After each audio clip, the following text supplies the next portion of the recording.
The first light of morning spilled across the quiet roadside diner, painting everything in shades of gold.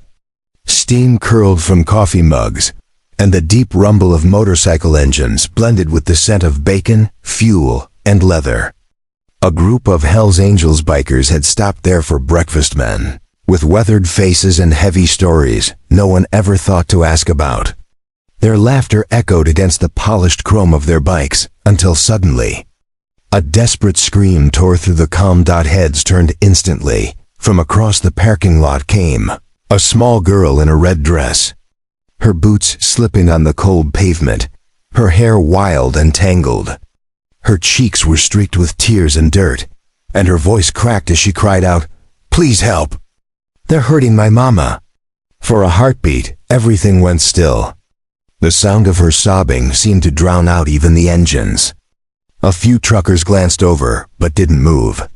Only one man did. If you believe that kindness still lives in this world, if you believe that second chances can come wrapped in leather and dust, then stay with me.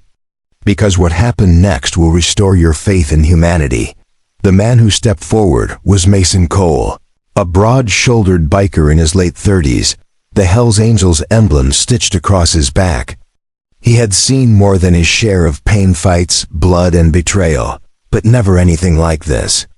Kneeling down, he steadied the little girl's trembling hands. "Where's your mama?"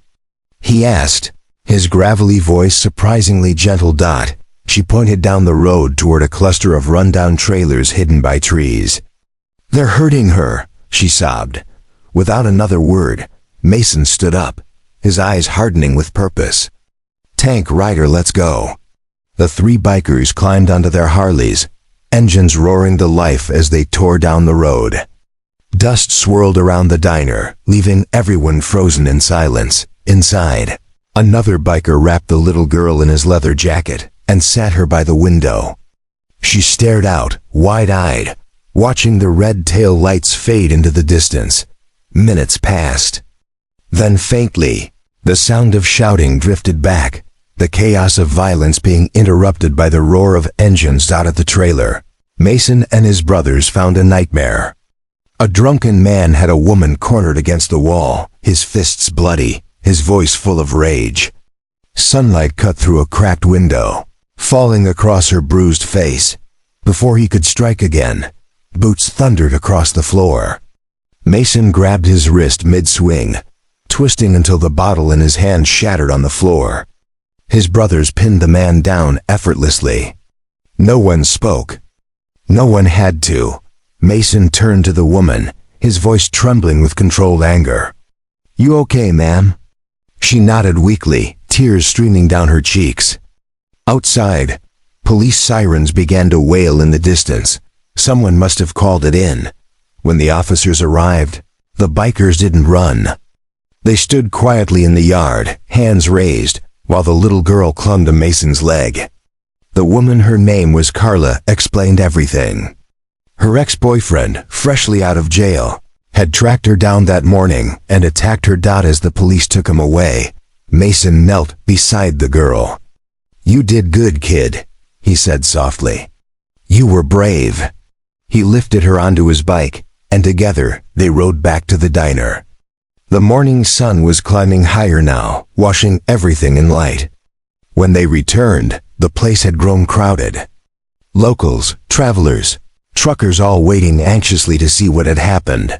When they saw Mason carrying the little girl, with her mother walking behind him, bruised but alive, the diner fell silent. For a long moment, no one spoke. Then Carla whispered through tears, "I didn't think anyone would come." Mason looked at her, then at Hannah, and said quietly, "She made sure we did." The diner owner brought out blankets and coffee. One by one, the Hell's Angels took off their jackets and draped them around Carla and her daughter, a simple act that left even the police turning away in quiet respect. Mason leaned down to Hannah. "You take care of your mama now, all right?" he said with a faint smile. "You're her little guardian angel." Word of the rescue spread through town by noon. People came to the diner just to shake their hands. To thank the bikers who didn't hesitate when others froze. When someone asked Mason why he did it, he simply replied, "You don't ignore a cry like that. Doesn't matter what patch you wear, some things are just human." In the weeks that followed, Carla and Hannah began rebuilding their lives. The community pitched in, donating furniture, food, even a small apartment. And every Sunday, a few bikes would be parked outside her place. Mason and his brothers would drop by with groceries, or just sit with a cup of coffee. The sound of Hannah's laughter floating through the air. Months later, when spring returned, Hannah gave Mason a crayon drawing motorcycles. A little girl in red and a man kneeling down to help her. "This is us," she said proudly. Mason looked at it for a long time before folding it carefully and tucking it into his vest pocket. "That's coming with me wherever I ride," he said. If this story touched your heart, please take a moment to like, share, and subscribe to Kindness Corner.